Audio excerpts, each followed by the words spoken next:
اور ذرا یاد کرو جب تم نے کہا ہم ایک ہی کھانے پر صبر نہیں کر سکتے، تو اللہ کی نعمتوں کو کم سمجھ کر تم نے مانگا کہ زمین کی چیزیں ملیں۔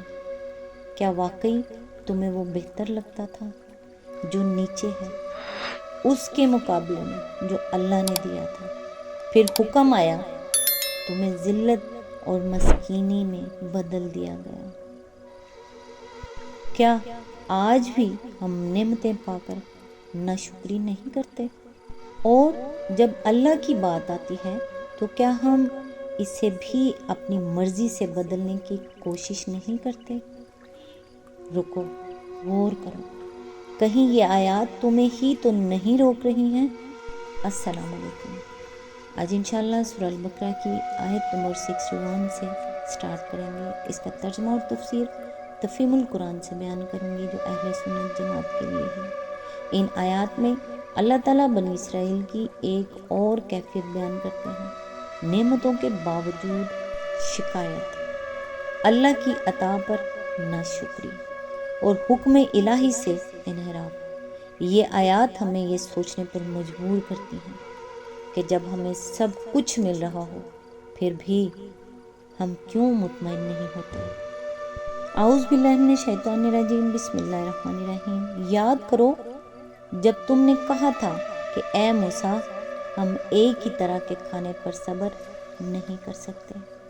اپنے رب سے دعا کرو کہ ہمارے لیے زمین کی پیداوار، ساگ، ترکاری، گیہوں، لہسن، پیاز، دال وغیرہ پیدا کریں۔ تو موسیٰ علیہ السلام نے کہا، کیا ایک بہتر چیز کی بجائے تم ادنا درجے کی چیزیں لینا چاہتے ہو؟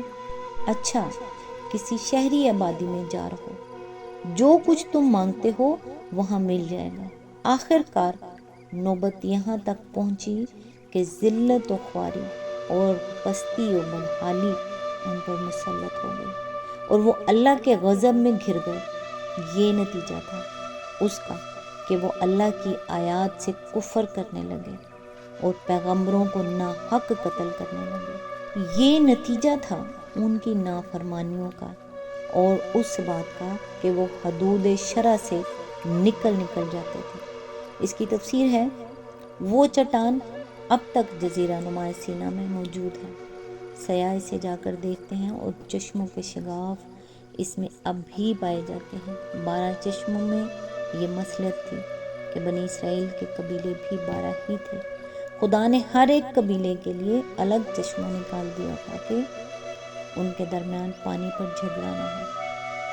حاشیہ نمبر 77، یہ مطلب نہیں ہے کہ من و سلوہ چھوڑ کر جو بے مشقت مل رہی ہے وہ چیزیں مانگ رہے ہوں جن کے لیے کھیتی باڑی کرنی پڑے گی، بلکہ مطلب یہ ہے کہ جس بڑے مقصد کے لیے یہ صحرا نوردی تم سے کروائی جا رہی ہے اس کے مقابلے میں کیا تم کو کام و دہن کی لذت اتنی مرغوب ہے کہ اس مقصد کے چھوڑنے کے لیے تیار ہو اور ان چیزوں سے محرومی کچھ مدت کے لیے بھی برداشت نہیں کر سکتے؟ تقابل کے لیے ملاحظہ ہو گنتی باب 11 آیت 4-9۔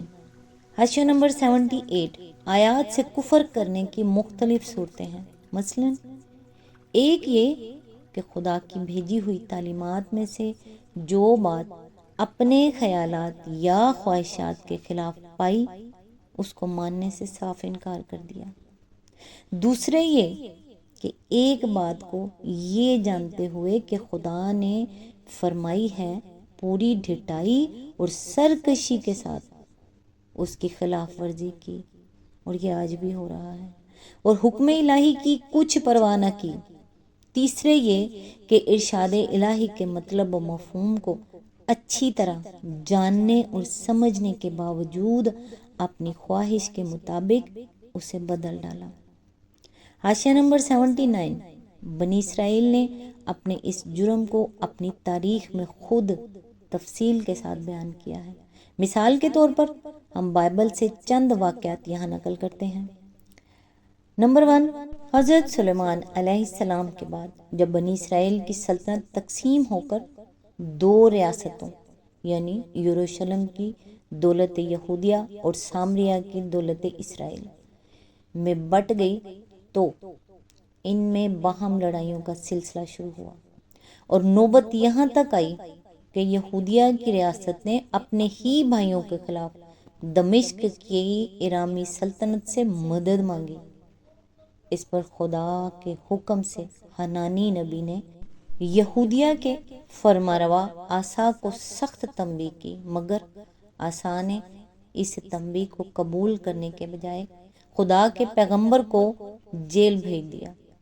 نمبر 2، تواریخ باب 16 آیت نمبر 7 to 10۔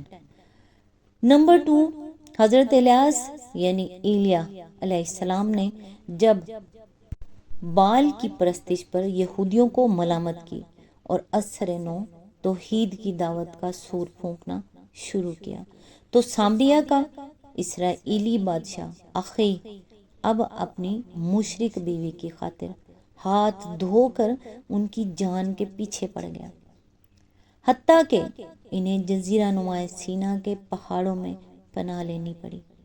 اس موقع پر جو دعا حضرت الیاس علیہ السلام نے مانگی ہے، اس کے الفاظ یہ ہیں: بنی اسرائیل نے تیرے عہد کو ترک کیا، تیرے نبیوں کو تلوار سے قتل کیا، اور ایک میں ہی اکیلا بچا ہوں، سو وہ میری جان لینے کے در پہ ہیں۔ نمبر 1، سلاطین باب 19 آیت 10۔ نمبر 3، ایک اور نبی حضرت میکایا کو اسی اخی اب نے حق گوئی کے جرم میں جیل بھیجا اور حکم دیا کہ اس شخص کو مصیبت کی روٹی کھلانا اور مصیبت کا پانی پلانا۔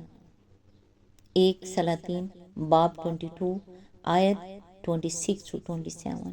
نمبر 4، پھر جب یہودیہ کی ریاست میں اعلانیہ بت پرستی اور بدکاری ہونے لگی اور زکریا نبی نے اس کے خلاف آواز بلند کی، تو شاہ یہودہ یوآس کے حکم سے انہیں عین ہیکل سلیمانی میں مقدس اور قربانی گاہ کے درمیان سنسار کر دیا گیا۔ نمبر 2، تواریخ باب 24 آیت 21۔ نمبر 5، اس کے بعد جب سامریہ کی اسرائیلی ریاست اشوریوں کے ہاتھوں ختم ہو چکی اور یروشلم کی یہودی ریاست کے سر پر تباہی کا طوفان تلا کھڑا تھا، تو یرمیہ نبی اپنی قوم کے زوال پر ماتم کرنے اٹھے اور کوچے کوچے انہوں نے پکارنا شروع کیا کہ سنبھل جاؤ، ورنہ تمہارا انجام سامریہ سے بھی بدتر ہوگا۔ مگر قوم کی طرف سے جو جواب ملا وہ یہ تھا کہ ہر طرف سے ان پر لعنت اور پھٹکار کی بارش ہوئی، پیٹے گئے، قید کیے گئے، رسی سے باندھ کر کیچڑ بھرے حوض میں لٹکا دیا گیا تاکہ بھوک اور پیاس سے وہیں سوکھ سوکھ کر مر جائیں، اور ان پر الزام لگایا گیا کہ وہ قوم کے غدار ہیں، بیرونی دشمنوں سے ملے ہوئے ہیں۔ یرمیہ باب 15 آیت 10، باب 18 آیت 20 to 23، باب 20 آیت 1 to 18، باب 36 to باب 40۔ نمبر 6، ایک اور نبی حضرت آموس کے متعلق لکھا ہے کہ جب انہوں نے سامریہ کی اسرائیلی ریاست کو اس کی گمراہیوں اور بدکاریوں پر ٹوکا اور ان حرکات کے برے انجام سے خبردار کیا، تو انہیں نوٹس دیا گیا کہ ملک سے نکل جاؤ اور باہر جا کر نبوت کرو۔ آموس باب 7 آیت 10 to 13۔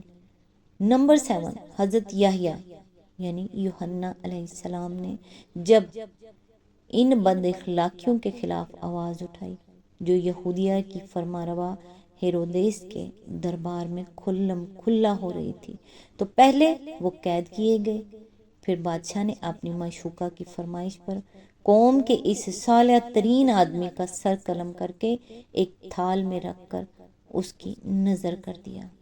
مرکز باب 6 آیت 17 to 29۔